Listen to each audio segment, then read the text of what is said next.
Hey everyone, if you like what we do, make sure to give us a like and a rating and subscribe to us on Apple Podcasts. If you do that, we will be able to keep going and talk about the stuff that we love, which is about animation and anime. Now, on with the show. What's going on, guys? Welcome back to another episode of Renegade Animation on the Renegade Pop Culture Podcast Network. My name is Mike. I'll be your host for this evening. Joining me, as always, is the animation guru himself, Cameron. Howdy, howdy. And we've got Teresa. Hello. And we have some unfinished business. This is part 2 of our winter 2022 anime recap. This time, we are covering the sports anime and action adventure. Before we get started, just your overall impressions of this batch of shows. Cameron, I'll start with you. Oh boy, I apparently saved us the worst for this episode. That tends to happen more and more, apparently. So Yeah, I'd be lying if I said I disagreed with that. now that's not to say there aren't any good shows. There are probably some of the best shows this season here. But with all that said, we had to sit through a lot. Not anything really specific, just a lot. Teresa, what about you? Your general impressions of this batch? I don't know, maybe my tolerance is getting better, but it wasn't that bad. When it was bad, I was like, okay, it wasn't offensive, so I guess I call that a win. When it was bad, it was more meh, kind of like the last batch, but I definitely went through them more quickly. There's that. I'd say with this batch, unlike our part 1, these are the shows that have the not necessarily the lowest lows. There's just one show here that's genuinely awful, and I can list at least 3 or 4 shows that I really like. But first, we have to start with the sports. I wouldn't call this the worst batch of sports anime, especially since we had a spring 2021 to deal with. Yeah, that's a good point. Only one of them was really just mediocre, but even then, it wasn't like, oh, that Battle Victory Restart or whatever that one we covered last year. That was like a reboot of an old anime and such. And then, of course, like Burning Kabaddi, and then the underwhelming cheapness and just roughness of Farewell, My Dear Kramer. Yeah, that one. But speaking of that, we do have apparently one of 3 soccer anime this year that we are going to be covering. That's amazing. Anyway, let's get to that first. So this first one we're going to talk about is Futsal Boys. It's a mixed media project. So obviously there's going to be like a mobile game. Whether we get that or not, well, I'm assuming the success of this show is going to make that fate for it, because there are anime out there that were supposed to be based on a mobile game or some kind of game, and then That just never happened. Yeah, and then just like the game never came out because it got canceled or something. So it's like, well, it's no different than like the failed animated pilots that were like all throughout the 80s and early 90s and such. So it's directed by Yukina Hiro, it's written by Shoji Yonemura, and it's produced by Dio Media. Haru Yamato was never interested in futsal ever since the sport gained international fame 10 years ago. However, a chance to watch Japanese futsal players Tokinari Tenoji compete at the U18 World Cup completely changed his perspective. When given the opportunity on his first day at Koyo Gakuen High School, Haru enthusiastically joins the futsal club. There, he meets a variety of talented players, including Captain Toi Tsukioka, who was part of the same U18 team as Tenoji. Despite having a dynamic roster, the Koyo Futsal Club has a long way ahead when it comes to assembling a team that can stand up to powerhouse opponents, especially for Haru, who is a total beginner to the sport. It's just a very generic sports anime. You've seen these characters before. I kind of called it in the group chat a mediocre version of Skate the Infinity. Not because it's like it has like skateboarding or anything related to it, but just the two main character dynamics. Because we got the ever-present fiery redhead character, and then we have the more secluded, closed off blue hair boy, one with the icy cold shoulders and such. And they don't do anything different. Nothing really stands out about this one. Teresa, what did you think? I have to say I agree. I was actually more impressed than I thought it would be when they were playing soccer. I thought that they captured the action, and when they were playing, I thought that was, very interesting. As far as I am not a super soccer football fan, but it kept my attention. I understood what was going on. So I'd call that a win for anime sports. The plot is just too thin for me. And it's almost like a K-drama on the soccer field. And I just rather have one or the other. I did like the MC guy when we start seeing the fresh competition, the hurricane guy. I was like, finally, there's a character with some personality. I'm entertained, finally. Blue haired guy, he's very grumpy.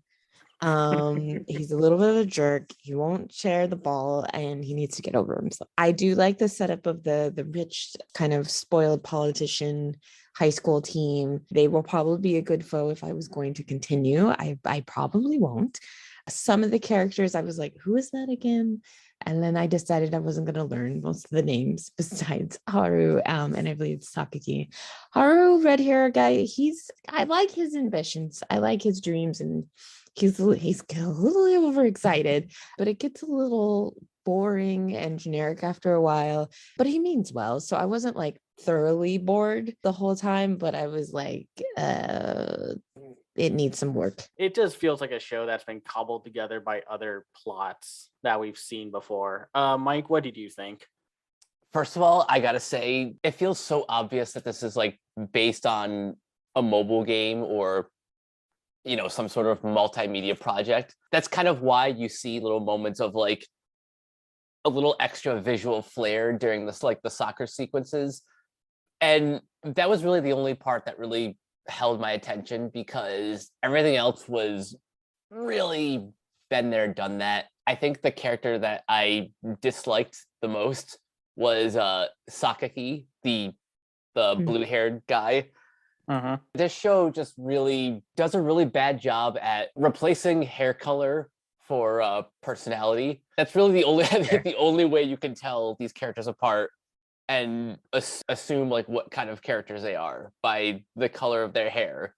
Like, yes, of course, the redhead is like the fiery, passionate player, while the blue-haired guy is like, the worst. Yeah. So no, I do not recommend this one. Like you said earlier, it's not quite as bad as like the spring 2021 shows, but it's still just a bowl of nothing. The one really interesting production hook of this show is that the opponent teams have all these characters that are designed by different manga artists, and specifically female manga artists. That was a big marketing push for this one. And, well, too bad the production values kind of shoot that down, because due to how blah and bleh everything looks, what could have looked distinct and unique does not.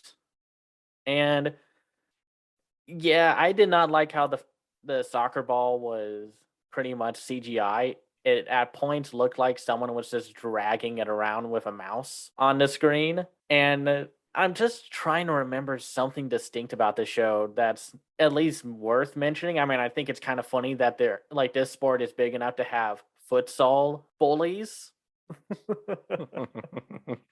I just think that's really interesting. Like, really, you bullies really want to bully people for because of this sport?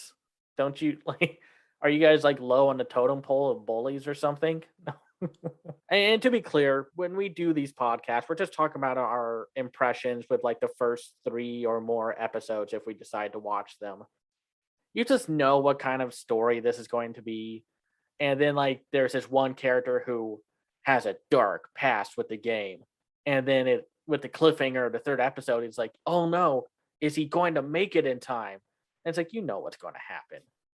This doesn't have the lighthearted innocence of Bakuden, aka Backflip. It doesn't have the likability factor of Remain. And while it does look better than Farewell, My Dear Kramer, it still just looks kind of okay. Nothing great, but I don't know. I feel like if you're making this anime to market your game or whatever you're doing with it, you should at least invest enough into it so it looks the best that it can to be like, oh wow, this anime looks great. I'll try the game out. But, you know, these don't have to be bad. Once again, Princess Connect Redive does a great job of just being the marketing show that it is for the mobile game and just franchise in general, but it's still just a great show on its own to watch.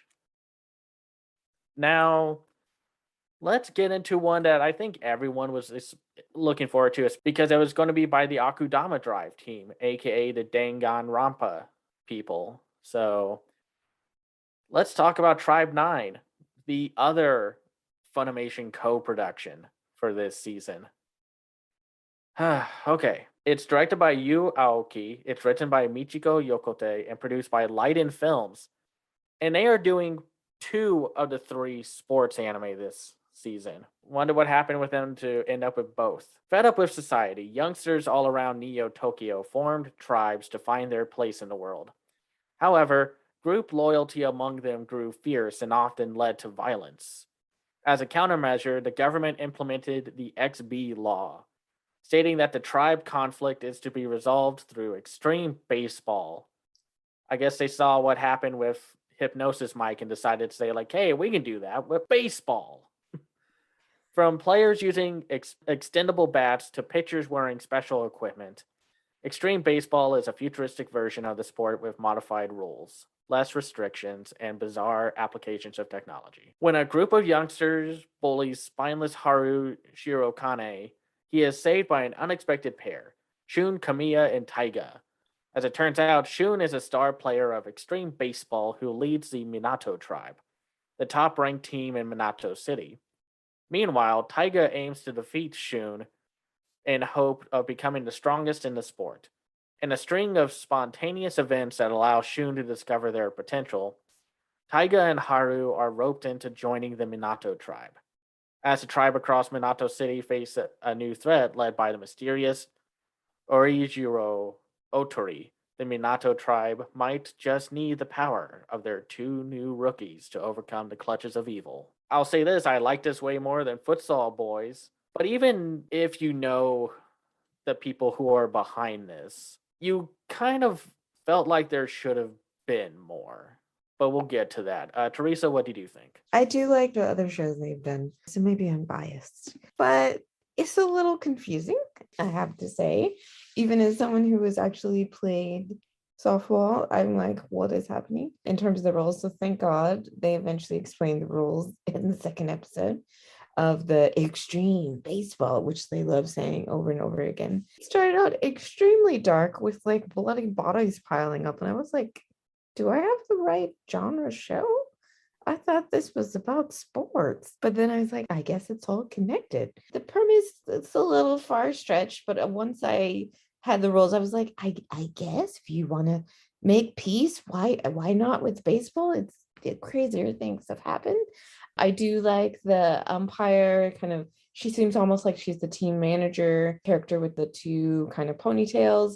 I like that she's giving other characters shit, trying to get them in line. I, of course, like our mysterious, weird hero who's allergic to caffeine, as I am also allergic to caffeine. So I was like, why do you keep drinking? It doesn't make sense. Who wants that pain? And also, why is it a story point? I thought that was a little weird. It started to bore me though when we got before the bad guy showed up. I was like, what is gonna happen in this show? And then the weird demon kind of almost like zombie army people show up, and I was like, okay, what's gonna happen? Maybe I want to watch another episode. The three ended weird. I feel like the tone, there's a little something wrong with the tone, but I'm not completely turned off by it. I want to know what the Irish guy sounds like in Japanese. I watched the dub and I was going to go back and watch, and I was like, I don't have time. But I'm like, is he Irish in the Japanese version? If like, or is this just a weird dub thing to get us on board and give him character? I guess I'll have to go back and see. Alrighty, Roo. Mike, what did you think? So before I say my full thoughts, I do have to point out that yes, I also watched the dub for this as well. And there are a couple shows that we're talking about tonight that in which I watched the dub. So part of me is wondering if that affected my opinion on these shows one way or another. What I can say about this one is I think the concept of extreme baseball is very anime. So it's kind of perfect for this medium. I just wish I think what this show is missing is a little more polish. They have the right idea. They have a great concept, and I like the characters. The voice cast for the English dub is great. They got Casey Mangelow as Haru. Corpse Husband gets to play the main villain, and he's great. I can't quite put my finger on why I didn't love the show. Maybe the animation just needed a little bit more polish. Maybe this would have stood out a little bit more if someone like Studio Trigger or maybe even Nappa took over production. I think watching these first 3 episodes will give you a good enough gauge of whether or not you want to continue.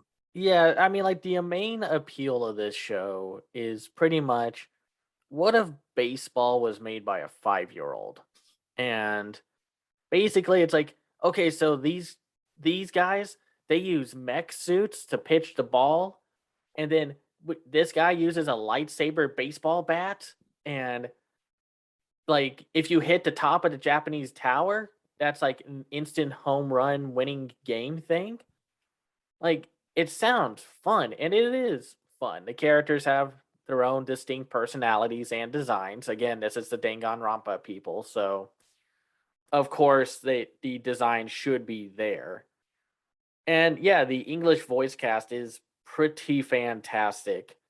And yeah, Casey Mangelow, who y'all would have heard as Shinji in the Netflix dub version of Evangelion. Yeah, it was a really big marketing like piece of Ojiro being voiced by Corpse Husband, and he does a great job. I love seeing new talent come in and just doing a very good job like with their first voice acting gig. It's always just delightful. When everything just works, it works. It's just a ton of fun to watch. And they've obviously set up a certain kind of lore and world building with the different tribes and how everything here has to be solved with baseball. Again, it's like Hypnosis Mike. Everything had to be solved with rap battles. um, but I do think Leiden Films did not give this one the time, or the production committee did not give Leiden Films the time to really stretch this one to its fullest, because while the animation is fine, you expect it to look better, especially after watching Akudama Drive and just how stylish and fun and energetic that was. And here it's just like it looks like every other kind of anime with production value. And it's a shame because I think a lot of people were looking forward to this, and so far Funimation is 2 out of 3 co-productions that are just not panning out, at least to me. I mean, like if you had to watch a sports anime this season, that's not the one that we're going to be talking about next, I definitely recommend Tribe 9. It's just it could have been so much better. And once again, if we can get a new deal for animation for Japan's animation industry, that would be fantastic. Because otherwise, we're going to see a bunch of promising projects not be given the time and the talent and the room to breathe that they need. But now, we got to talk about probably the biggest surprise of the season, Salaryman's Club, or it's also known as Ryman's Club. The one of two badminton anime that we're getting this year. Kind of interesting that this year it's just kind of given us multiple genres of one type of sports. We're getting 3 soccer shows and 2 badminton shows. And next season, we're getting a dancing anime. So, this is an original anime directed by Ayumi Yamauchi. It's written by Yamauchi and Teruko Usumi, and it's produced by Leiden Films. Salaryman's Club is set in a badminton business group, depicting the 2 different aspects of daily life as a salaryman, as well as growth and conflicts as players. The anime follows Mikoto Shiratori, a prodigy badminton player who suffers from a trauma following a loss at the Inter-High tournament. He becomes a salaryman at the Sunlight Beverage Company and befriends Tatsuru Miyazumi, the best performing player and salesman in the team. Once again, we got another surprise that just kind of came out of nowhere. This was the one anime that was coming out later than everyone else, which was kind of worrying because of just how stretched thin the anime industry is. Because this one was taking the longest to come out, and it just made you kind of worry, or it made me worry a little. It's like, oh, what's the production value going to be? And then you watch the first episode, and it's like, oh, so this is where a lot of Leiden Films talent and resources went. Oh, this one was fantastic. Teresa, what did you think? It was fantastic. I have played badminton in PE and I was thoroughly bored. So I was a little skeptical, but it won me over. Probably when he found his coworker drunk in the hippo in the playground. I was like, this show's a little weird and I like it. And it just kind of took off from there. It was a lot funnier than I expected. And also the action of badminton, it was like as strong as tennis. I was like, I guess I've been giving badminton a bad rap. And I just needed anime to win me over. Same thing with slow loop and fishing. I'm not a fan, but that anime, I was like, maybe I should fish again. I love the music. I thought the animation was great, especially the closing credits with the lizard. It's just adorable. So don't sleep on the closing credits. And in this case, there's a grumpy sunshine pair. Unlike in futsal, I like it. They play off each other. They're making each other do better. And the writing is just so far and beyond. I will definitely continue it. And I would say, even if you're not into sports anime, I think you can get on board. It's funny enough and it balances just kind of almost coming of age, like learning to be in a part of a team time aspect, whether it's at work or playing badminton. And I loved it. Yeah, I would consider this the Bakuden of the season, or maybe of the year, depending on how the other sports anime do. Because it's the one that feels like it had the most cohesive and fleshed out world and characters with its writing and its dynamics. I love that 3rd episode where they are celebrating, and then our main character just gets beyond hammered and basically tears everyone a new one and then just thanks them afterwards, but then also does not praise his partner. I thought that part was just hilarious to me, and it almost felt like this was like a Cloverworks anime with the visual quality and just the animation in general with the designs and such. They were able to make like characters that you would think you've seen before feel fresh and original. Mike, what did you think? Yeah, jumping off that last point, the dynamic between our 2 main characters, Mikoto and Tatsuru, this is basically like the futsal boy dynamic, but done so much better. What makes for a great sports anime, you have to have more in there than just the sport. I do kind of like the idea that we're following a company sports team so that everything revolving around badminton is basically equally as important as everything going on in like the main business. That opens the door for a lot of great story possibilities for all of the characters. I was not expecting to love this show much as I did, but I love all of the characters. I love like each of their own like dynamics. I even like the moments that have nothing to do with badminton, that are like just kind of focused on like the everyday work environment. Even like in episode 3 when they're going on that business trip, that was a lot of fun. Yeah, this show really won me over.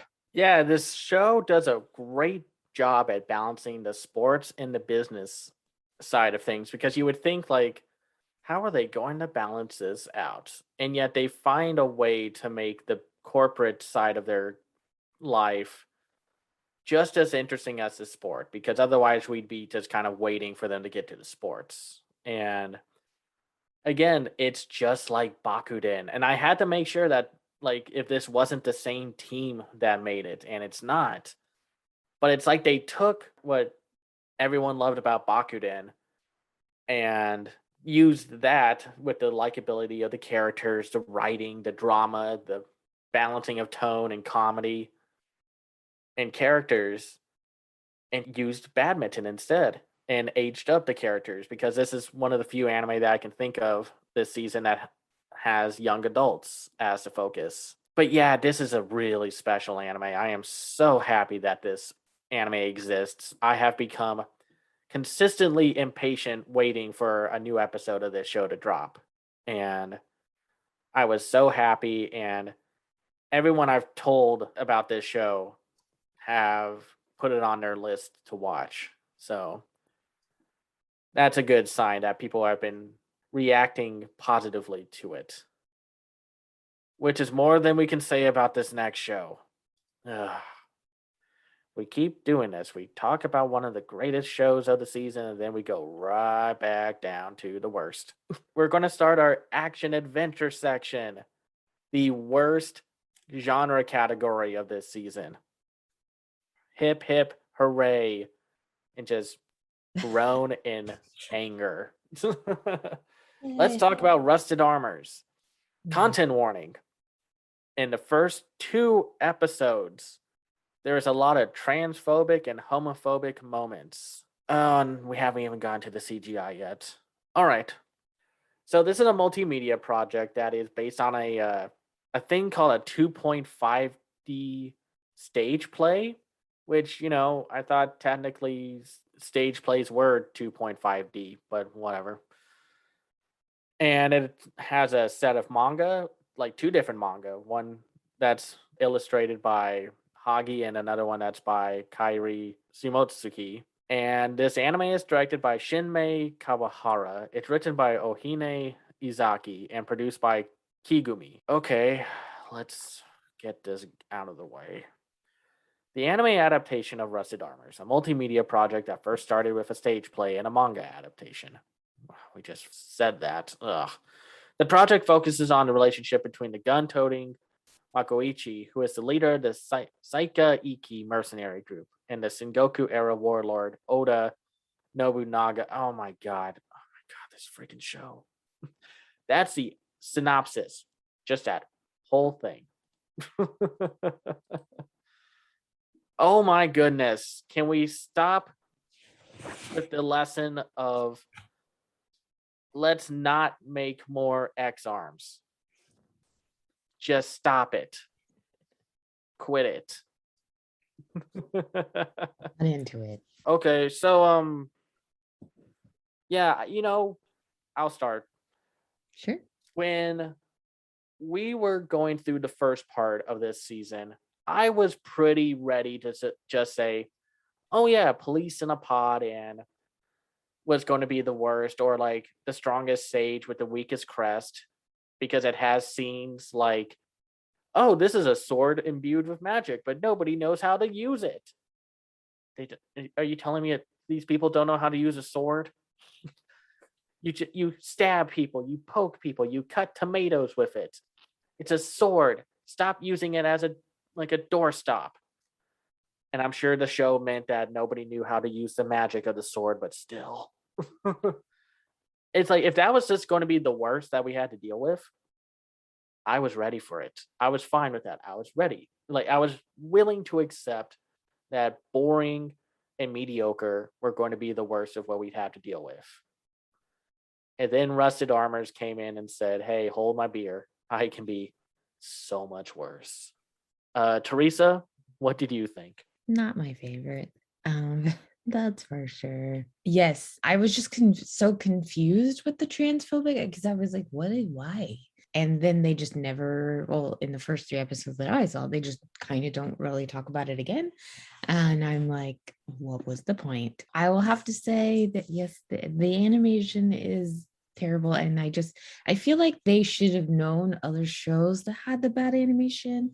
Maybe it's just so cheap they just really wanted to go for it because it seems like a passion project. But I'm like, just learn from others' mistakes, like you're saying. Honestly, I was very into their travelogue at the end after the credits, and that's a bad sign. If I care more about them being goofy and doing a fake like little travel show of like where they were inspired, like I was like, they really put some thought into the show, like they seem to love it. And then I'm just like, just do that, don't do this story. And actually the story sounds cool. Like I maybe would have seen that play, but the way it's executed is I just don't care about any of the tribe until we get to the mysterious guy. And then I'm like, oh, he's cool. Let's go watch him and have him school. And then he just like disappears into the forest. I'm like, no, come back. And I know he's watching and he has spies or whatever, and I'm sure he's gonna circle back, but I just can't suffer through another episode. So sorry, guy. But I honestly like they were there. I like the beach recreation of them like discovering amnesia guy. And because at first I was like, why is there always some rando blonde? Like, what period is this? And I was like, oh, he washed up on the shore.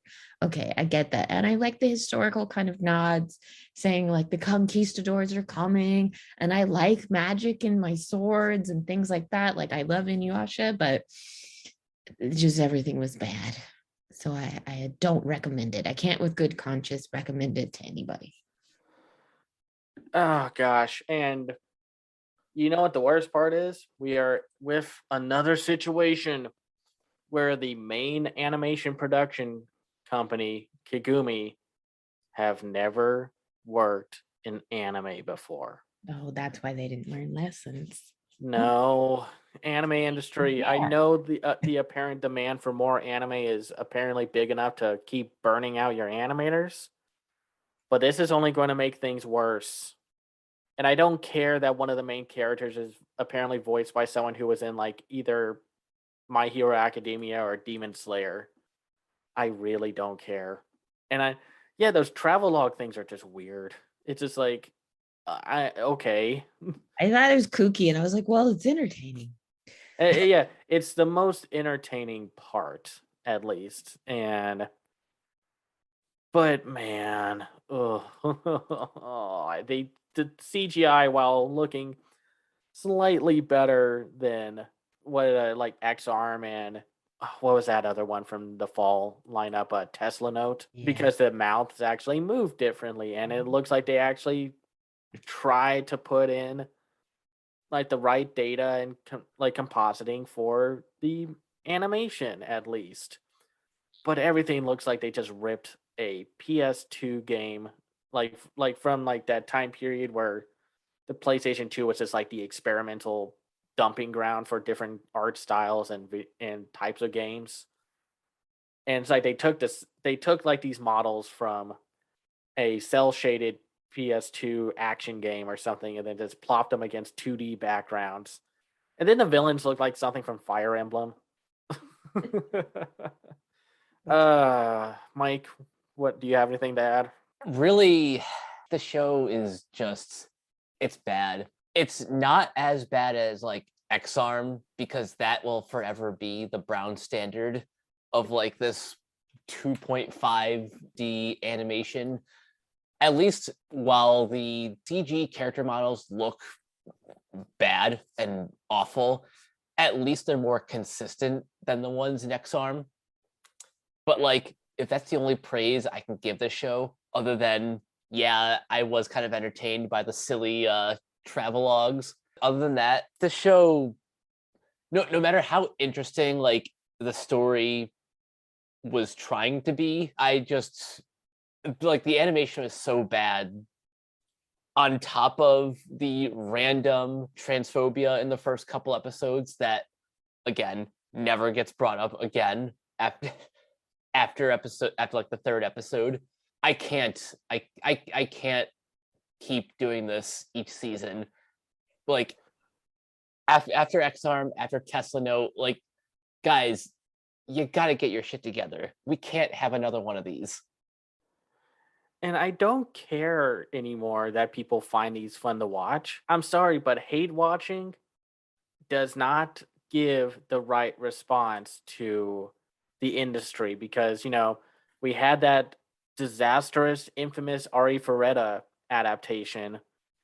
The anime that was supposed to be released in 2018 got pushed to 2019 because they fired and let go of their directors and then got new ones with a studio that was less talented. And then it turned out to be like a super huge dumpster fire. And yet, for some reason, because people hate watched it or were huge fans of the light novels, and we'll have a discussion about light novel adaptations in a little bit. And it just ended up like, oh hey, I guess y'all want a season 2, and it's just like, no.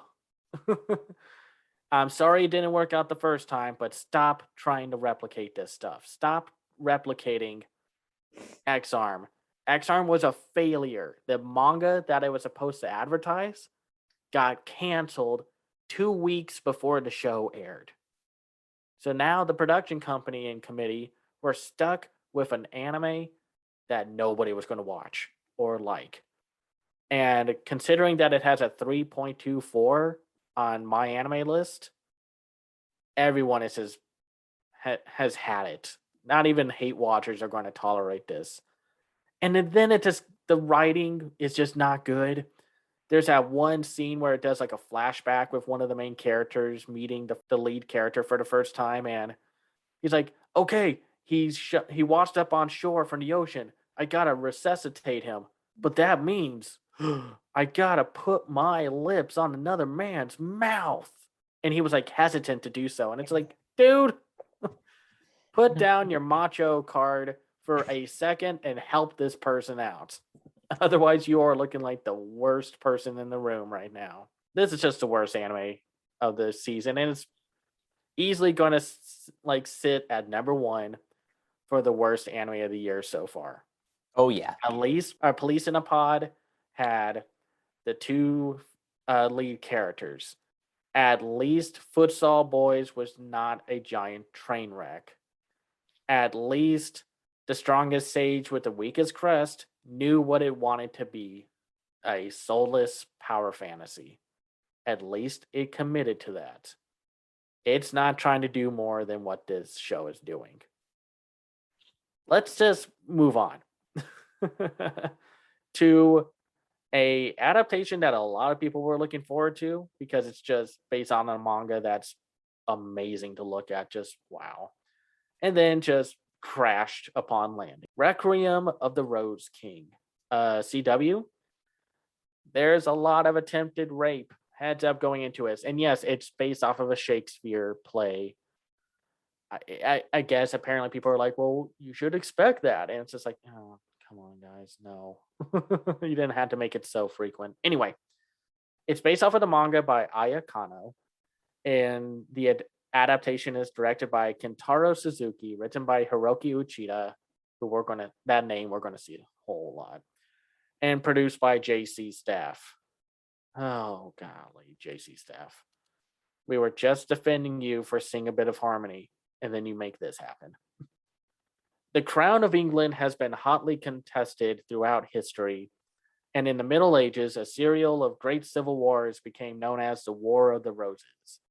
Claiming a right to the throne, the Duke of York seeks to unseat King Henry VI and his heir in order to become king himself.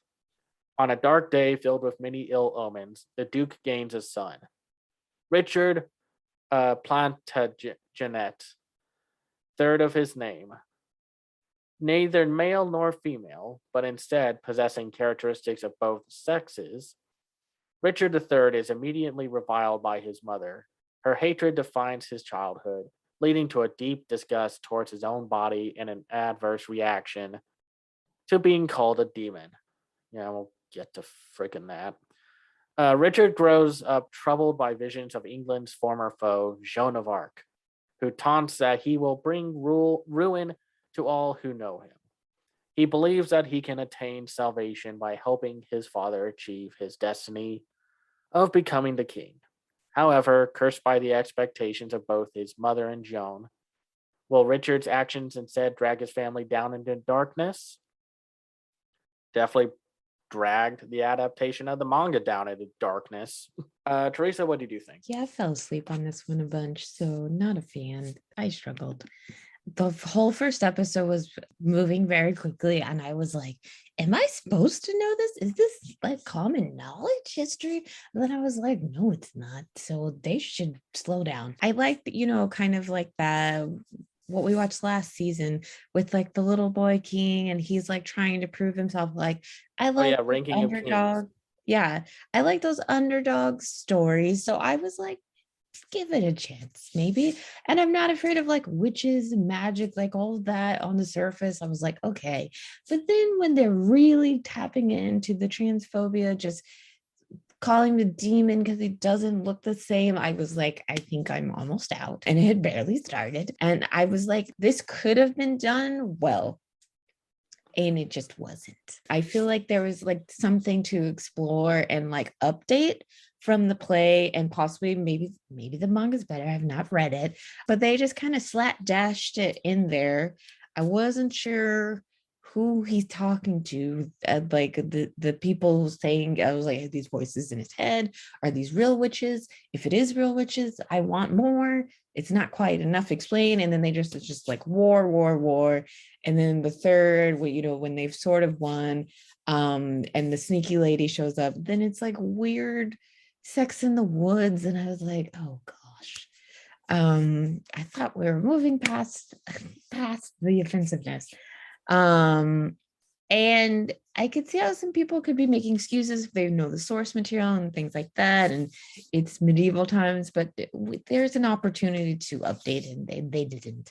I don't think we see enough of the dad. I know there's probably some magic, and there's some betrayal with the the two houses, and he's in love with this woman who clearly hates him, the new king brother. And I'm just like, are you really going to be an idiot? And then I was thinking about King Arthur and Guinevere, and I was like, yeah, he's going to be an idiot. That's where we're going. I'm vaguely curious to see how it keeps going. I'm like, could it get better? Probably not. And I would say if you've read the manga, you're probably going to watch. If you haven't, and you really like kind of medieval stories, like maybe give an episode, you don't mind a bunch of war happening unexplained, maybe. But for me, I'm probably not going to continue. Yeah, apparently this is a very popular manga, and a lot, like I said earlier, a lot of people love it for its art. And the art, if you look at manga images of it, it looks amazing. I thought the animation was okay. Like, I was like, I kind of get it. Unconventional. So it did captivate my eye. It's just the story is weak.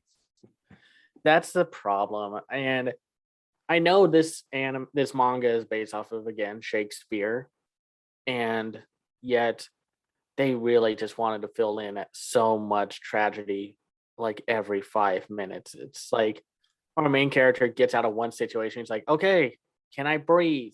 Can I go get a sandwich? And then here comes more trauma. And it's like, okay. Mike, what did you think? Yeah, this show is the reason why I wanted to bring up dub bias, because I do think it exists, especially for anime that is more Western influenced. And I haven't actually watched the Romeo X Juliet, but that was that was one of the first shows that I was thinking about when it comes to anime adaptations of popular Shakespeare plays. I was kind of worried that the show was going to be as infamous as that. I'll say this: there is a lot in this show to criticize. Like, yeah, the transphobia does get a bit much. All of this talk of Richard being the demon child, and he's kind of like the black sheep of the family. But I think if you are a fan of the manga or just Shakespeare in general, then I can see the anime being as popular as the manga. And who knows, I might continue watching this one just out of sheer curiosity. But if the manga's better, then I might have to just look into that. That's what most people say. Like, if you aren't enjoying the anime, give the manga a read. And I know we've kind of snarked back at that, but this is one of those times where I'm like, you're right. The biggest problem with this show is the pacing. I don't think they know what that word means, because in the first episode, they give you like so much plot in like 24 minutes. And then the passage of time is just, it makes little to no sense. So confused. It was very confusing and really hard to follow. And another thing that does really bog down this show is the animation style. While I love the watercolor backgrounds, and then sometimes there would be like a cool visual note and such, it almost got to points where they were just trying as hard as they could to not animate anything. Just a lot of standing around, very much like a way of the house husband way of tackling it, which is funny because JC Staff also handled that disaster from last year. Even though everyone says, oh, it's not its fault it marketed itself as anime instead of a motion comic. And it's like, well, still, they could have just animated it. It would have taken less time to do so. Anyway, they really just cheap out all over the place. And I don't know if it's just because of a director or a team that weren't given the time to do so, or maybe the producer was just like, let's just do as little animation as possible. There are so many like faceless characters that it really got distracting. And it's like, okay, fine. That's okay to do in a Persona game, not in anime, unless they're just extremely way off in the background. But these faceless monsters were all over the place. And it's like, if they weren't a main character, then it's just like faceless. And then there were like times where the dialogue was like, oh my God, he's so pretty. And it's like, really? What makes him prettier than the other person to the left? Yeah, his brothers are pretty too. I was like, okay. Everyone's pretty. And I know this show isn't technically boy love, but it has It does. like a hint of boy love to it. It's more of a period drama. And I wish the drama wasn't so heavy on everyone treating our main character like a monster. I feel like there was a better way to go about that. And kudos to the English dub cast for this show. They are doing their hardest to make this as compelling as possible, and they are doing a great job reading what just sounds like mostly third-rate Shakespeare. And it's like, I don't blame them for it. They're just reading what the script is. Sometimes, like, you'll see videos of voice actors like reading something, and then they're just kind of like, wait, what? Like they're having to be like, oh, wait a minute, what I'm reading is utter nonsense. Yes. But I can't say this is the worst, though. It kind of skirts around to being like around the same level of Rusted Armor and like The Strongest Sage of just being the worst of the season. But I think with its visuals, even as lackluster as they are, it's at least a little different looking. I'll at least give it that it looks like a mediocre Clamp anime. Let's talk about Orient, the one of the main just pure action shows. So it's based off of the manga by Shinobu Otaka.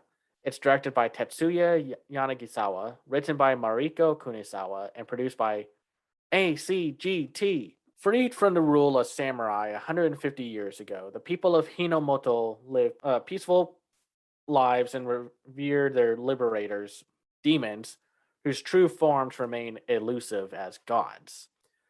Fated to mine rocks for the demons to feast on, Musashi knows the grim truth. Humanity is enslaved by these otherworldly beings, and the samurai are the last bastion fighting for freedom. Hiding his true opinion from his peers and growing distant from his childhood friend Kojiro Kanamaki, Musashi lives in angst until the day of his graduation. When the fresh graduates arrive at the mine, they are horrified to see the inhumane treatment of miners and the uncanny physical appearance of their overseers. However, Musashi manages to endure thanks to Kojiro's help. As the demon leader wreaks havoc on the quarry, Musashi is saved once more from certain death by the Takeda samurai clan. Recovering from humiliation and yearning for adventure, Musashi embarks on a journey to become a samurai and form his own clan. Okay, so this show does not look good. I would give it credit for everything else that it has going for it if it didn't have such lackluster production values. I thought this was like a Gonzo studio production, but it's not. It just looks awful. Teresa, what do you think? Yeah, it's not great looking. This is the one I just finished. It was not captivating me. I would say that it's real shaky, especially when they're on the motorcycle, which confused me. I was like, is this a magic motorcycle? I don't understand. And then I just let it go. And I was like, they go on motorcycles. That's it. I don't know why I was hung up on the motorcycle when the other Bushi people show up and they're flying, but I'm like, magic sword, flying, makes sense. Weird motorcycle he's been hiding for years. Doesn't make sense. On paper, the premise sounds okay. I like that they have a dream and they're trying to fight some demon overlords. I didn't mind the animation of the Kishin and the weird kind of cat monster people that was eating the miners, which is incredibly unsettling. I think I somehow missed in the first episode that the demons were like hiding. I thought they were like rumors or whispers. I didn't know they were literally like behind the gate, like eating people. And I was just like, what the hell is this? When they revealed that, I was so confused. And I like an underdog story. I like that they want to beat it up. I like that his friend came and saved him and they're going to go off on this adventure together. But honestly, they're a little bit boring. And I like the real Bushy Band people. And I wish the story would just go follow them. And I know the big bad, the first thing they're going to take forever and a freaking day to kill it. But it took so long. And I don't know, I just have more patience when it's like Dragon Ball Z or Inuyasha because they like told me who the characters were, but they were just skipping time and having like childhood memories. And then it was just like time to kill demons. And they could do better. That's what I would say. They took a lot of time to do flashbacks in these first 3 episodes. Oh my gosh. And they do it in the 4th episode also. And yeah, we got another case that we're following the wrong characters. And I know that someone's going to tell us, well, there has to be some kind of arc. And it's like, well, then give it to the samurai clan that actually knows what they're doing. They actually had like a bunch of distinct character designs to them. And I like this one detail of like the female member of that samurai clan who has a scar over part of her chest, and it's just like, oh, so there's like a little bit of visual storytelling there, and like the characters were just way more interesting. And I don't get how this is a fantasy series, but there's motorcycles. They call them steeds, and it's just like they're freaking motorcycles. Don't try to play it off as something else. So confused. It's so confusing, and it's just so boilerplate.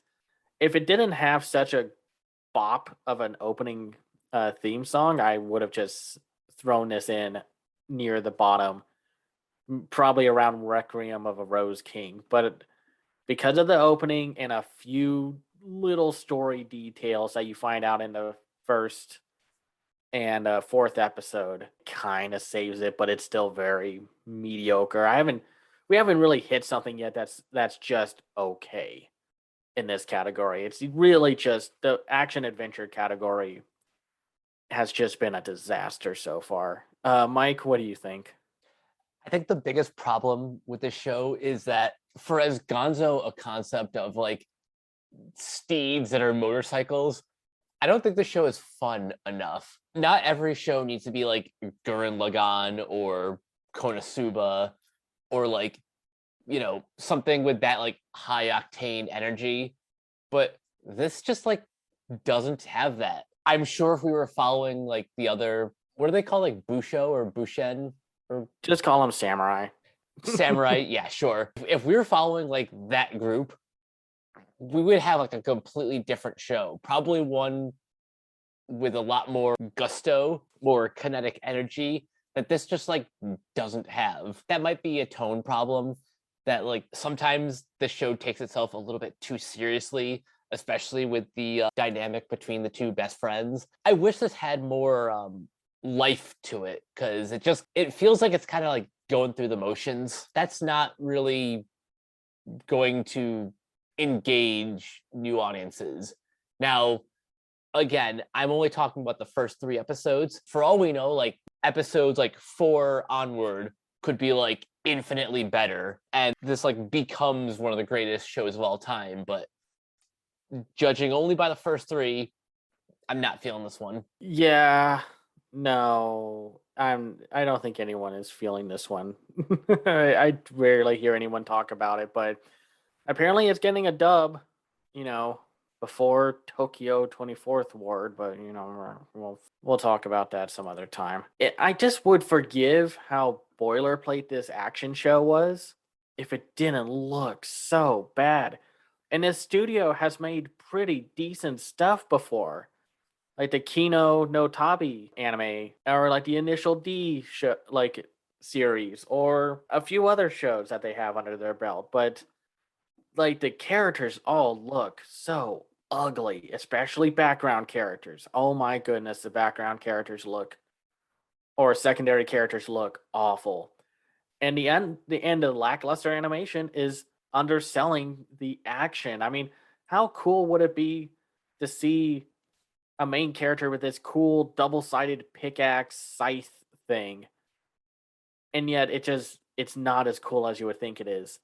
The female lead of the trio of characters that we see is introduced in the 4th episode, and she's better than the others, but that's mostly because she has more of a set backstory than the others. And unfortunately, a lot of her backstory includes like abuse through dialogue and such. And so that's not a whole lot of fun to sit through. I mean, but again, she's the only one who gets character development. Once again, we have a fiery redhead main hero. Nothing stands out about him except his weapon.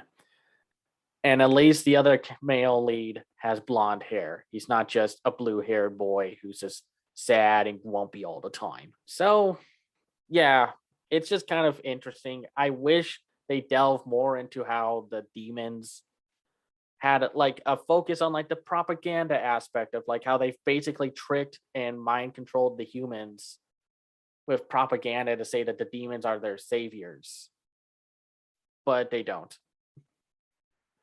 So let's move on. Well, obviously avoid Orient if you haven't already. So let's move on to a mobile game adaptation with Girls Frontline. It's based off of the mobile game by Mika Team. The anime adaptation is directed by Shigeru Ueda, written by Hideyuki Kurata, and produced by Asahi Productions. After World War III decimated the world's population and rendered large amounts of land uninhabitable, various private military contractors began using combat androids, also known as T-dolls, to maintain peace in unstable countries. While they are physically superior to flesh and blood fighters, T-dolls are incapable of formulating complex plans and thus require a human commander to issue orders. Sagnus Ferry was an industry-leading T-doll manufacturer until they attempted to install a specialized T-doll as the company's sole commander, resulting in the immediate deaths of everyone at that facility. Oh Lord. Seizing control of Sagnus factories, the rogue AI declared war on the remnants of mankind. Now facing a hostile robot invasion, Griffin and Krieger is the only paramilitary organization strong enough to withstand confrontation and halt their destructive advances. Investigating the events related to Sagnus Ferry's aggression, the elite task force Team Anti-Rain searches for highly confidential information in an abandoned warehouse, but they are shortly ambushed. Hoping To safeguard their findings, the group temporarily disbands and each doll goes into hiding.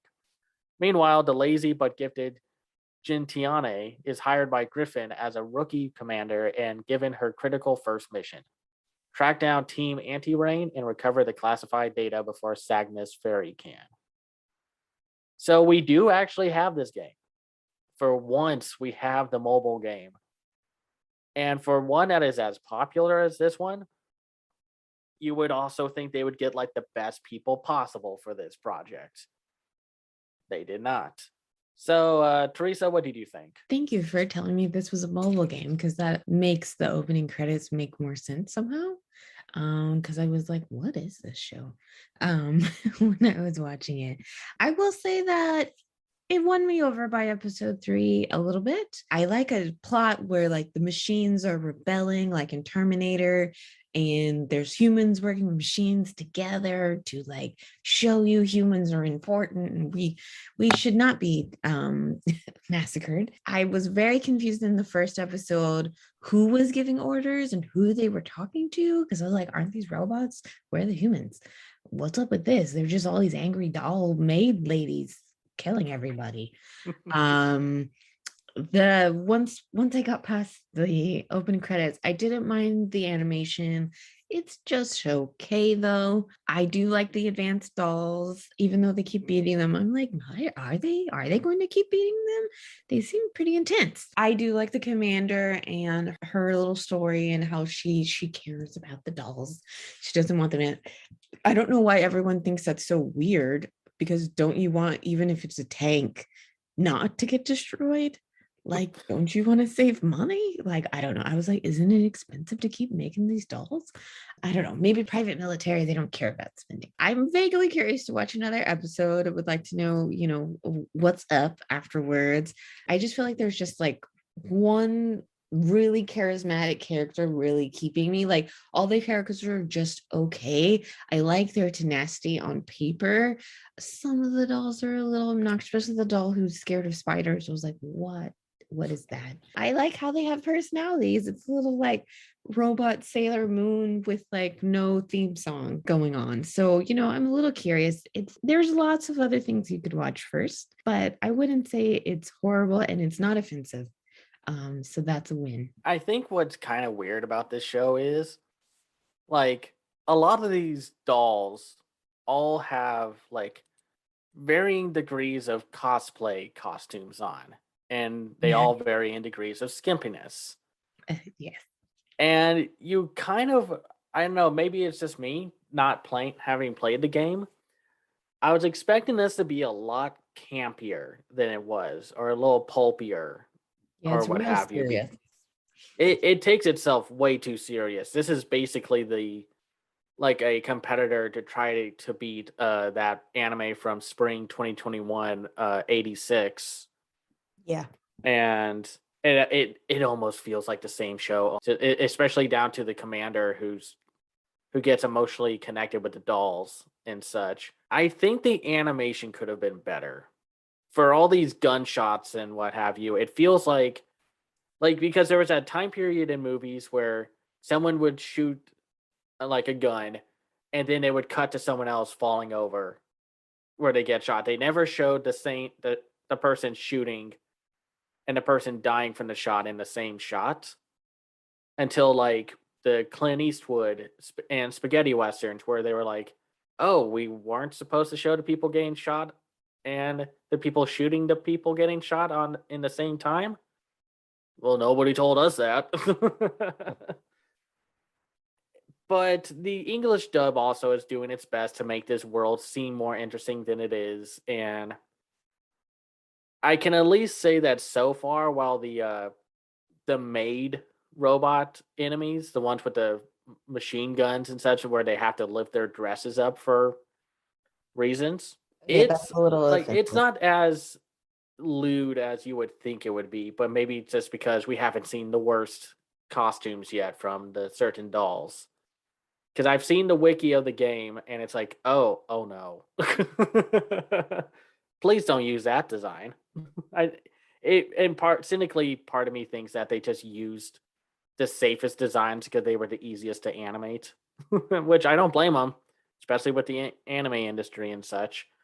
Mike, what did you think about this show? Well, first of all, this is the last of the shows that got a dub. So this is probably the last time I'm going to bring up dub bias. But I'd be lying if I said I didn't at least partially enjoy this one. The concept, yeah, is a little too close to 86 in terms of like, you know, the idea of being emotionally connected to, you know, the soldiers on the front line. At least this one is a little bit different in that instead of fighting mechs, they're just like, you know, they're just androids on the battlefield. If you haven't seen 86, see that first, because that was probably one of the highlights of last year. But this one is, I thought, enjoyable enough. The plot is a little simple, and it does kind of feel like it's an adaptation of a mobile RPG, but it's not like I got bored at any time watching the show. I enjoy these characters just enough to want to keep watching. It could have used a little bit more camp, a little bit more energy. It did seem like it was taking itself a little bit too seriously, but then again, this is like a war series, so there has to be a little bit of gravitas. I think I can solidly recommend this one. I just don't think I can. It's like, if you were going to be more serious, then you wouldn't be dressing up half the characters in French maid outfits. Fair point. I don't know. If you're going to do that, then bring up the camp, make a Planet Terror out of this again, or just have more fun with the animation, because this show does not ease you into the world of Girls Frontline. It just drops you into the deep end. And it's not like it's terribly written, because the drama is decent, because it's by the same writer who helped write the scripts and series composition for stuff like Made in Abyss and Goblin Slayer. Well, I'm not saying Goblin Slayer is good. It's just, you know, it had its moments where the drama was actually decent enough. Yeah, I don't have really too much to say. It's fine. It's ultimately harmless. I would just rather watch 86. And I can understand if someone enjoys this. It just really wasn't for me. And considering it's the same director as who did the Winter 2021 anime Gekidol, that one where a huge city from Tokyo just vanishes with no explanation. Oh, I remember that. And we were just, and everyone treats it like it's a minor inconvenience. But yeah, it's like, you could do so much better than Girls Frontline if you wanted to see cute anime girls fighting and such. It just seems like either be serious or just have fun with the premise, because nobody's going to take this show seriously. So now we move on to Love of Kill. This one was announced last year, and it was one I was actually kind of looking forward to. It's based off of the manga by Faye. It's directed by Hideaki Oba. It's written by Ayumu Hisao and produced by Platinum Vision, the same studio that did 2021's Dr. Rumune Mysterious Disease Specialist, which I thought was a very solid little gem last year's winter season. Novice bounty hunter Chateau Dankworth never expected to encounter someone capable of overpowering her in combat, even less so that the mysterious man would take an immediate interest in her, to the point of aiding her missions. However, Chateau makes it clear that she has no plans of entertaining any personal involvement with him. Chateau's company is soon tasked with eliminating Song Ryong Ha, an expert assassin and a former member of a powerful Asian organization. Coincidentally, Ryong Ha is the man that has been pursuing her. Despite his background, Chateau reluctantly agrees to meet with Ryong Ha as part of a deal. In exchange for going out with him, he will provide her with locations of current targets, dead or alive. But when the past begins to haunt both killers, their arrangement may need to come to an end, as their entanglement puts their lives at grave risk. So for me, despite some production issues and I think a slightly weird tone to have to like get over, like if you like you would have to gel with this one on a very specific level. I actually was kind of surprised by this one. Now again, production woes notwithstanding, there is a freaking secondary character who has no mouth, and I can't tell if that's an animation error or a conscious design decision from the manga or what have you, but it's creepy and it's weird looking. It's like that scene in the Matrix when Neo's mouth gets glued together. Teresa, what did you think about this one? Interested, definitely. I think it's the tone. I'm like, this dude is stalking her, and it's kind of messed up. And we're just okay with this. And she doesn't really react too much, and we don't really see her skills. So I'm a little bit like, on paper, he's just saving her over and over again. And I don't like that kind of implication. Like, I want to see her being a badass at some point, please. He's just kind of ruining her life. So I'm not into that.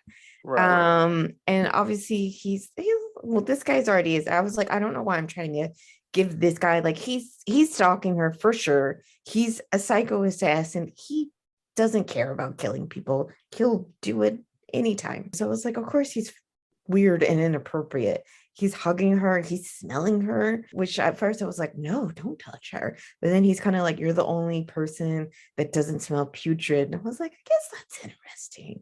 In like a cannibal kind of way where you're like, this guy is cuckoo, but like, okay, let's see what's going on. A little bit of pacing issues for me. I thought the first episode was okay, but the second one, I was just like, lots of talking. And then it's like, I don't know, almost like Born Identity in the Forest nonsense. And I was like, okay. And then it just doesn't go anywhere. I was like, are these two going to fight or what? You're like putting it off. And like, who the hell is, I know it's a mystery. This is how they get you to watch more episodes. But I'm like, just need like a kernel of more information. And then the tone with like the Christmas stuff with the assistant, I was like, what is that? That was confusing me just a little bit. I'm like, why is he wants to date when it's like everybody's out? Aren't you a wanted criminal? It doesn't make sense. I know she comments on it, but I'm just like, how is this guy that good? He's not getting caught by other people besides the guy who's clearly obsessed with him. I do like a show about assassins, and I do like the body count. So I'm gonna watch episode 4 and see where it goes.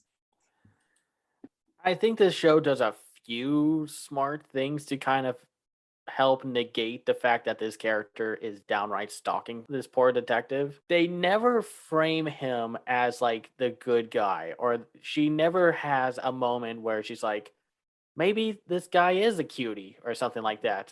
She is constantly ready to just shoot him in the head at any point unless he finds a way to get out of the situation or is just already out of there and he's like, okay, hey, by the way, there's a body in this storage unit. I don't know if they're alive or not still, but you probably want to check them out anyway. I'm going to go and go up these stairs and shoot someone. And the show never seems to like make him look good at any point. I mean, he's an assassin. He's not supposed to be a good guy. He's constantly creepy and unsettling. And there's like that mystery hook of like there's obviously some kind of connection between the two. And I think that's the one thing that's kind of helping me like, okay, I wouldn't mind seeing how this all unfolds. Though the comedy aspects are just they do not fit. When I first saw this project, I thought it was going to be like a noir kind of thing, not the genre, but the anime. Just something kind of mysterious and serious, but it's somewhat silly at points, and I just don't think that works. Mike, what do you think about this one? I kind of agree with you about the comedy. It does feel a bit out of place compared to the rest of the show. And yeah, the assistant at the office with no face, it makes little to no sense. Like even worse than Krillin from Dragon Ball not having a nose. But I can get past that. Like, the actual premise of the show is really compelling. I don't know, for some reason, like, assassins in anime, like, that's a very specific niche that, like, I will always be here for. And yeah, the mystery aspect is really compelling. Song, the assassin, he's a very interesting character because on the one hand, you kind of hate him for being creepy and definitely stalking Chateau. But at the same time, you want to know like what his deal is. You want to know more about his backstory and why he does what he does. That's the thing about these characters. It's like yeah, they're ultimately not good people, but they're interesting enough that like you want to learn more. That's why I ultimately recommend this one, because they set up a lot of interesting mysteries in these first couple episodes that, like, if this is something that interests you, you have to keep going. I mean, I wouldn't be shocked if this one just kind of crashes and burns by the end of it. I hope it doesn't. No, I hope it doesn't either. And there will be a dub coming out soon, and our main assassin, Song Ryongha, is going to be voiced by Ryan Colt Levy. If you've seen the recent My Hero Academia World's Heroes mission, he's Rhodey Soul. And if you've seen like the Saint's magic power is omnipotent, he plays Yuri Drews, Oh, who was nice. a one of the main love interests for our main character. And he's also been in like Record of Ragnarok and JoJo Bizarre Adventure and Welcome to Demon School Arumakun as Jazz, one of the best characters ever. Yeah, I think the mystery aspect is handled well enough that you want to keep going. I just hope it's more of a True Detective season 1 or season 3 and not a True Detective season 2. Yeah. If you know, you know. But for now, let's move on to Cloverworks' third show this season. Oh my god, Cloverworks, do not do this again. Just never again. Tokyo 24 Ward. It is a original anime. Be ready. It's directed by Naokatsu Tsuda. It's written by Vio Shimokura. An artificial island in Tokyo Bay, Kyokuto Huregai, a Tokubetsu Chiki, Far East Special District, commonly known as the 24th Ward. Childhood friends Ron, Koki, and Shuta, who were born and raised there, have different family backgrounds, hobbies, and personalities, but always hung out together. However, their relationship changes drastically in the wake of a certain incident. At the first anniversary memorial of the incident, the three friends happen to meet again and their phones begin to ring simultaneously. The phone call is from a supposedly dead friend, urging them to choose the future. The three will try to protect their beloved 24th Ward and the future of its people in their own ways. So, out of the three Cloverworks shows, this is the one that had, let's just say, a target on its back. It's an original Cloverworks anime. We saw what happened last year with Cloverworks and original in the same sentence with Wonder Egg priority. And there were already a little bit of rumblings and news stories that this show's production was kind of rough. And I'm not going to lie and say it doesn't show. It kind of does at points. But I kind of overall enjoyed this one. I don't think I enjoyed it as much as My Dress Up Darling. But I enjoyed it more than a Kebi's school uniform. Teresa, what did you think about this one? It's okay. I like that they're meeting up at the restaurant. I thought the opening had really decent music and like, that like head turn kind of montage. I think the tone is all over the place. And I feel like the teacher in the first two episodes was like weirdly involved. And I wasn't quite sure like how he fits, and I'm sure it will be explained. I like, it's kind of like the bullet train dilemma. I thought that was like gripping. I was really into that. Obviously, I also love dogs, so I was like, what's gonna happen to the dog and Mari? Shoot, the main hero guy is a little annoying, and that's like all of his personality. So I hope it gets better. I do like the street art guy. I would probably say he's the most kind of fun character. I like that he's like, the hacker guy. I want to know what's up with this ghost. Like we see in the first episode, the very beginning, and like never again. There's so many flashbacks. It was so hard to keep track. So I want more of the sci-fi stuff, less of the like high school melodrama stuff. I might watch another episode. I'm interested, but it's not on, in my top 5. Understandable. This show because like I didn't know what this show was going into it. I just knew it was original. It had a very cool, vibrant style to a lot of the characters.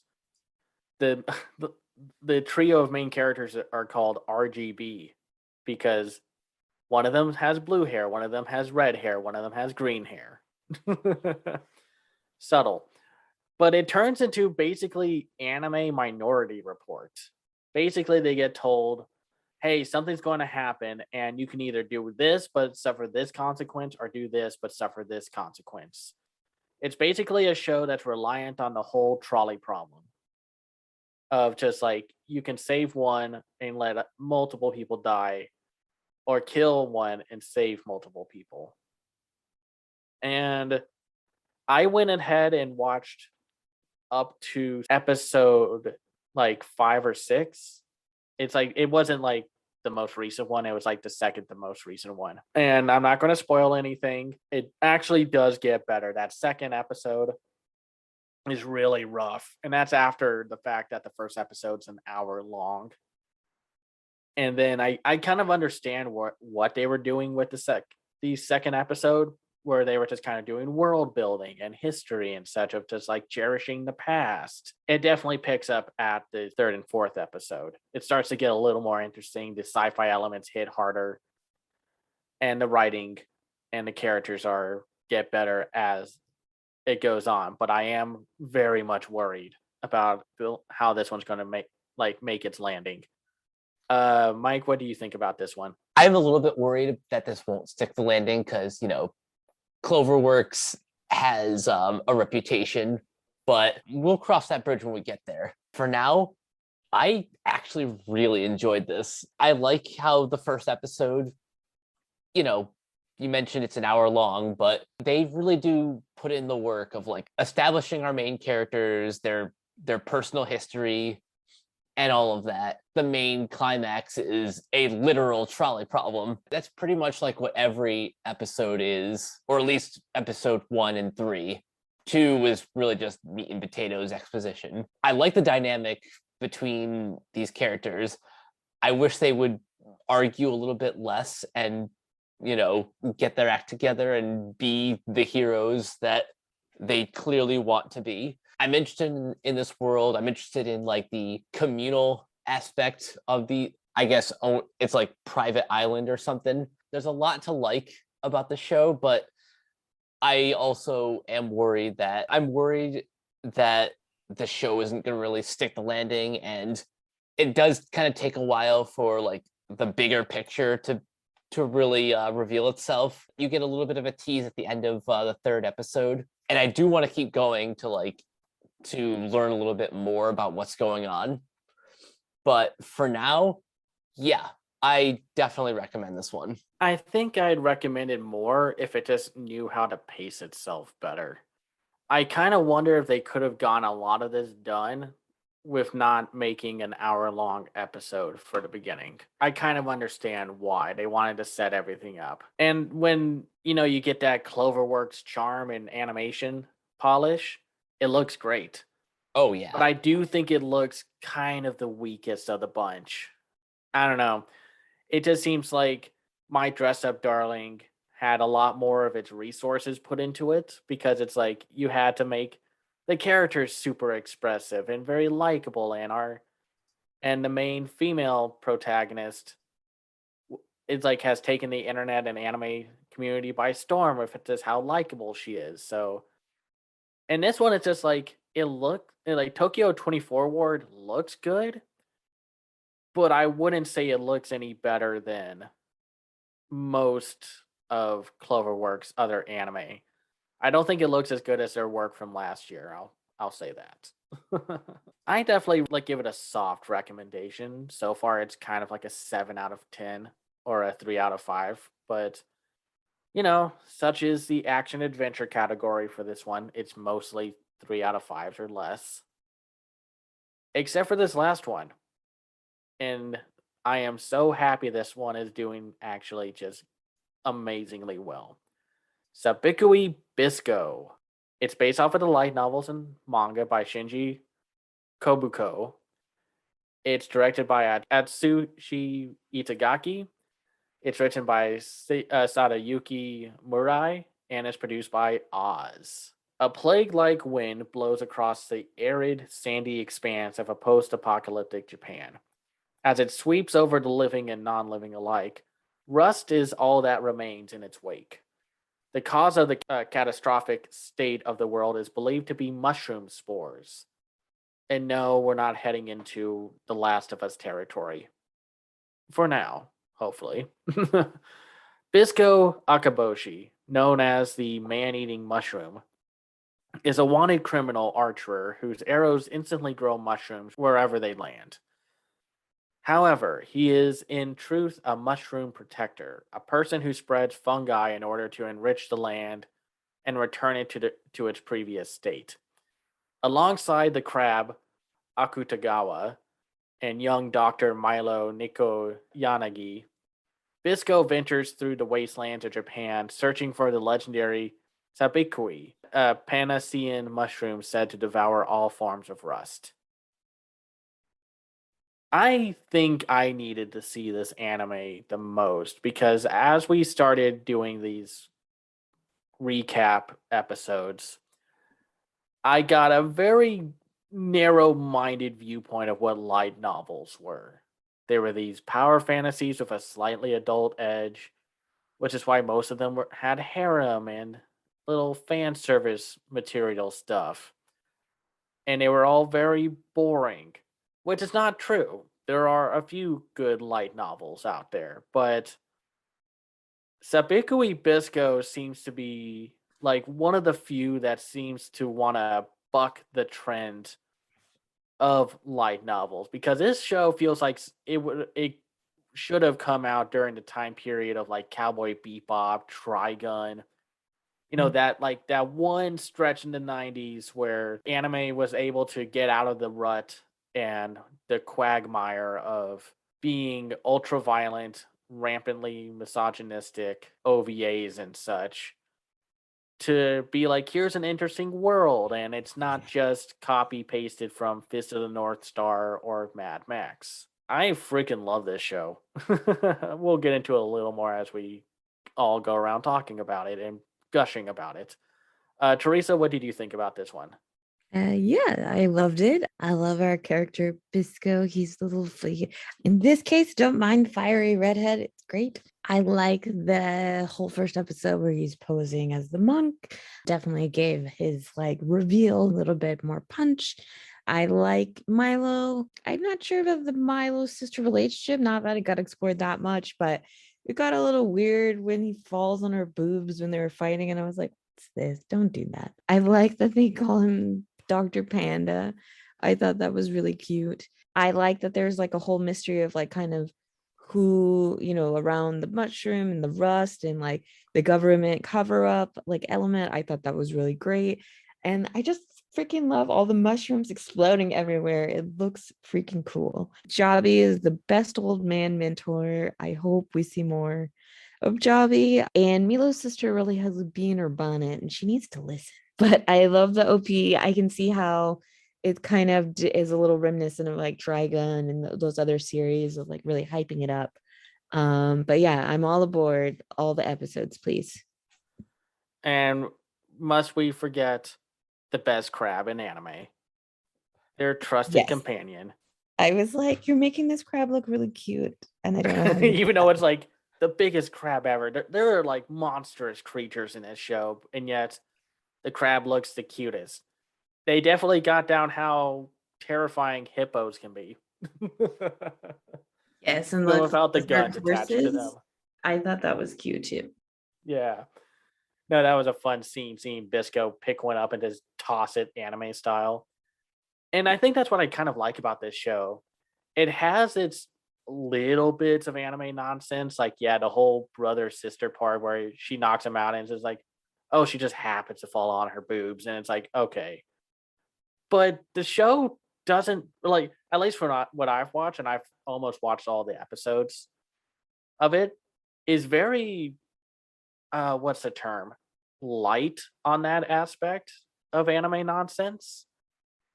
There is this one scene that you see in the trailers of Dr. Panda kissing this pink haired girl, and then just like when he pulls away, this giant grub of a worm pops out of her mouth. That will be explained. It's in episode 4, so just prep yourself for that. I just love how cohesive this show is, that it wants to be its own thing. And I just adore it for that. And I'm glad that the sister, while maybe hard of hearing or just understanding, does have a personality, and that she does not let the rust define her. Because she's like, she could still kill you if she wanted to.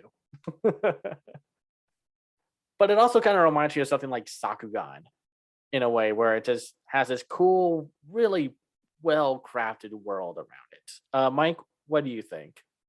God, I love this show so much. This is like pretty much everything that I love about anime. It has a really great core premise. The characters are all wonderful. I especially love like the heavy metal background music during like all the fight scenes. That was great. This is probably one of the easiest shows that I can recommend.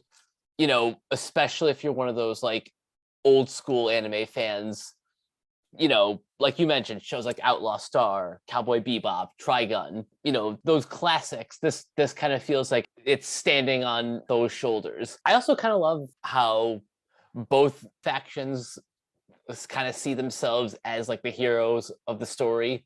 Like there's a really big propaganda aspect with the whole the government kind of pushing this narrative that the mushrooms are the ones spreading the rust, where, as we learn later on, no, that's BS, and Bisco is the real hero. And I kind of hope they keep exploring that angle. I just want to see more adventures with Bisco and Dr. Panda. They just really did a really great job setting up this show for all the success. I am so impressed with this show, and I just love its lore and the politics within it, and it's just a very creative world. I will say it gets so much more fun as it goes on. And while its comedy doesn't always land, anything with the crab is consistently funny as hell. And I'm just saying this as someone who's watched all the episodes that have come out so far. Yeah, I mean, I know I kind of complained about it, like, oh, we got a fiery redhead and a mild mannered blue haired guy, but it works out so well. They have like their own personality. They're not just blank slates. And this is animated by a first time studio. That's impressive to me. I have never heard of this light novel, and I've never heard of this studio. And again, for good reason, they are new. Yeah, no, it's just great in action. It's a lot of fun. This is a show that knows that you're there for the action, and the heavy metal is a lot of fun. They keep finding creative, fun ways to approach creature designs, and it also has a dub, so I'm pretty happy for that. But yeah, it's like if you're looking for like a really solid old school anime, something like what again Sakugan or Megalobox have done with their kind of like approach to pseudo old school post apocalyptic anime, I definitely recommend this one. I mean, obviously, we all highly recommend it. That's it. That's the winter season. Before we get out of here, I want to know everyone's top 5 anime of the winter 2022. I think I have enough to do a top 6, but I'll try a top 5. So, out of this part 2, of course, Sabikui Bisco, and then Salaryman's Club. And then for the first part, Sasaki and Miyano. Ms. Kuroitsu from the Monster Development Department. Life with an Ordinary Guy who reincarnated into a total fantasy knockout. Golly, there's like quite a few I could easily do like more, like adding The Genius Prince's Guide to Raising a Nation Out of Debt, My Dress Up Darling, and Slow Loop. Like it was still a pretty fruitful season. It's just like its best anime just kind of came out of nowhere. Yeah, I guess top five. Sabikui Bisco, Salaryman's Club, Sasaki and Miyano, Miss Kuroitsu, and Life with an Ordinary Guy who reincarnated into a total fantasy knockout. Teresa, your top five? Pretty similar. I'd say Salaryman's Club, Sabu Bisco, Sasaki and Miyano, of course. That's my favorite. I would actually throw in Slow Loop. I felt like it was very sweet. And then Miss Kurutsu from the Monster Development Department. All of ours are going to be pretty similar. My top five would be Sabikui Bisco is my number one. My number two would probably be Sasaki and Miyano. Then we have My Dress Up Darling. I would then say Tokyo 24th. And for number five, Salaryman's Club. Yeah, this season it's been an interesting one. Only one show has been like truly awful, at least for me. While the rest range from like okay to, this could use a lot more work to these shows are awesome and I would definitely recommend them. Hopefully the spring 2022 is a little bit more consistent, but we will cross that bridge when we get there. For now, Teresa, where can everyone find you online? You can find me on Teresa Electro on all social platforms, Twitter, Facebook. My blog is also that, teresaelectro.wordpress, and Instagram. And Cameron? You can find me on Twitter at CamsEyeView. I run my own website called camseyeview.biz where I review animated shows and films from around the world called The Other Side of Animation. And I also have a Patreon. It's patreon.com/CamsEyeView. If you like my work or like my reviews and you'd like to throw in some support, that you can go there to see if you're interested. And you guys can find me on Twitter at Captain K42. You can check out my quick thoughts on letterboxd.com/Coach K42. And you can find me in all the various Facebook groups just at my name. You can check out Renegade Pop Culture on Facebook and Twitter at Ren Pop Culture. You can also look for us on Podchaser. You can also find us on the Banana Meter. You can listen to all of our podcasts on Anchor, Spotify, Apple Podcasts, etc. And last but not least, everything can be found at renegadepopculture.com. Need escape? So do we. That'll do it for this episode of Renegade Animation. We will catch you guys later. Peace out.